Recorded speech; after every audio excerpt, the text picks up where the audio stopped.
This is Rostra, the St. Theodore Guerin Junior Classical League podcast, where we bring the lessons of classical study into the light for the benefit of all.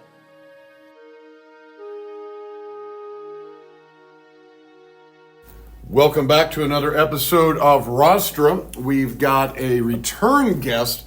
Sarah, do you know how is this your third episode? Do you know, or?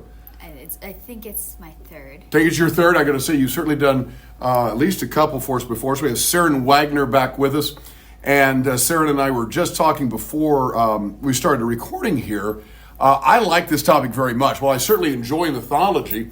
I like this topic because it's some cool characters, but it's history. It's real stuff. Although, as you were saying, Sarah, some of this may have some mythology wrapped into it. So first, I'll just give us an overview. What is your topic, and why did you choose it? So my topic is about Roman heroes, like famous Roman heroes.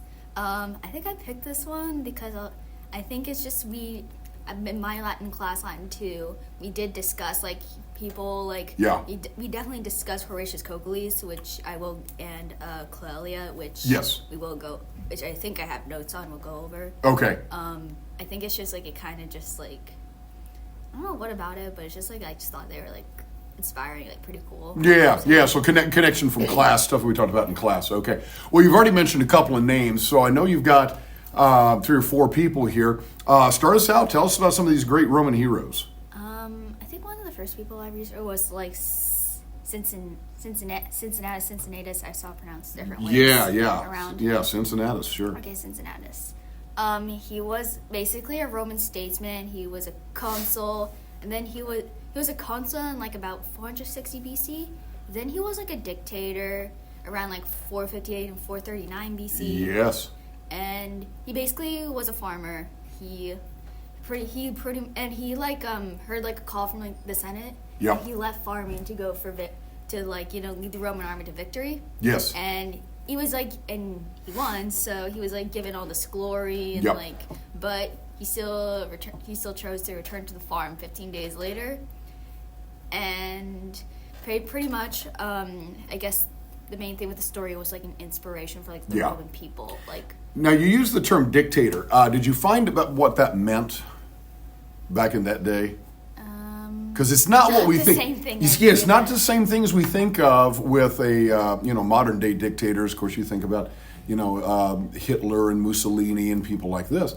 The dictator then was simply someone who could come in a time of crisis, as you were talking about, and basically it's related to the Latin verb dicere, meaning to speak. This person could say something, get it done, and so handle a crisis situation. It was actually a good thing, and but exactly as you said, the amazing thing was, even though this guy had all the power, when the crisis was over, he just went back to his farm, humble guy, and people just loved that and thought that was fabulous. So definitely a hero, really, for putting the power down afterwards. Yeah.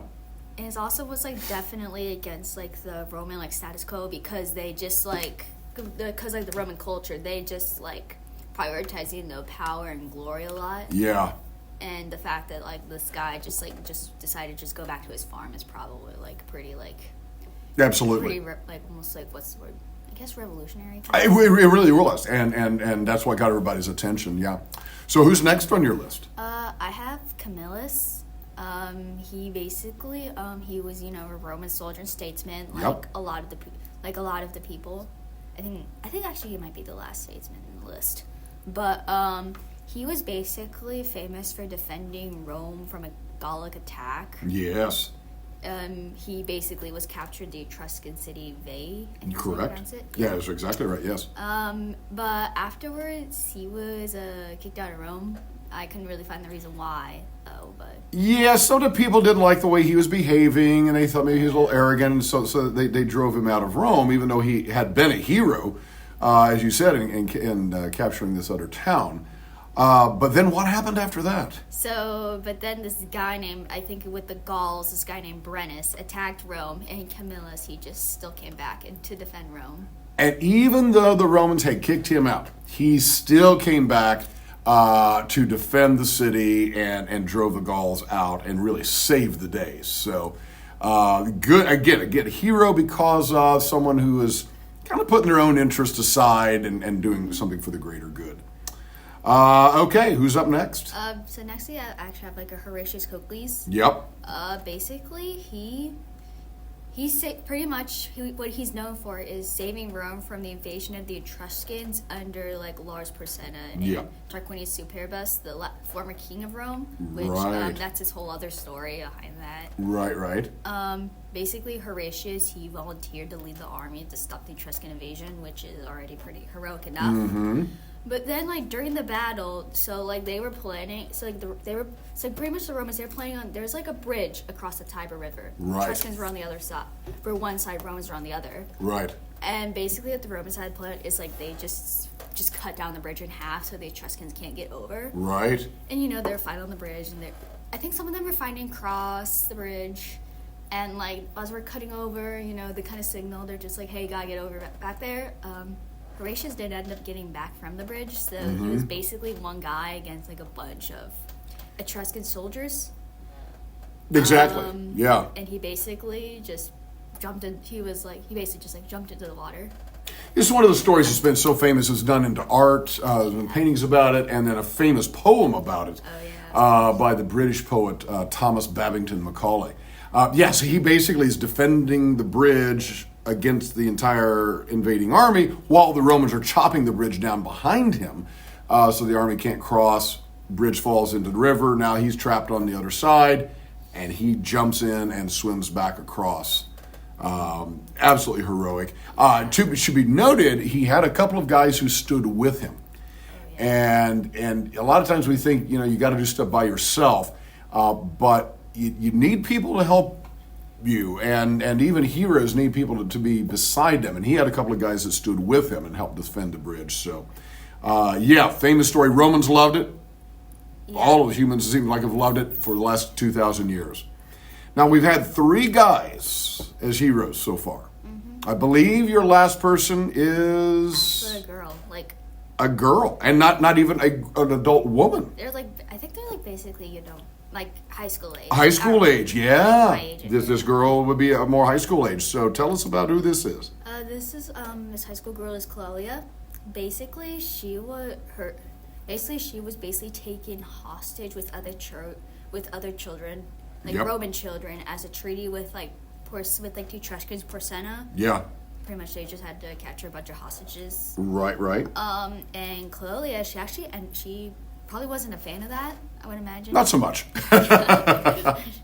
And basically, she led an escape with some other hostages by crossing the Tiber River. Yes. And then when Porsena found out about, she succeeded. Yes. And Porsena, when he found out, he was so impressed. He actually let Cloelia go along with any other hostages she wanted. I believe she chose mainly girls, but it's so heroic. And you can imagine, I mean, you've been captured by an enemy army, you're a young person, it's terrifying. That alone is bad enough. That she would have even tried to escape by herself would have been heroic.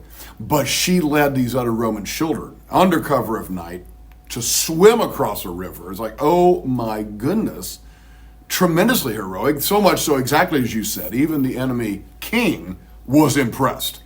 And the Romans, I don't know if you saw this, but the Romans actually made a statue of her on a horse.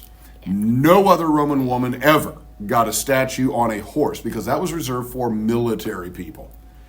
And she had done this in wartime, and the Romans recognized what an extraordinary young lady she was. So I think I also did have a thought that I think could actually add on to how impressive and heroic Cloelia had done by escaping. We don't know how old these kids were. They could vary from age. They could be our age, and then you can be managing newborn babies. So a fact that she managed to get who knows how old all these kids are across. Yeah.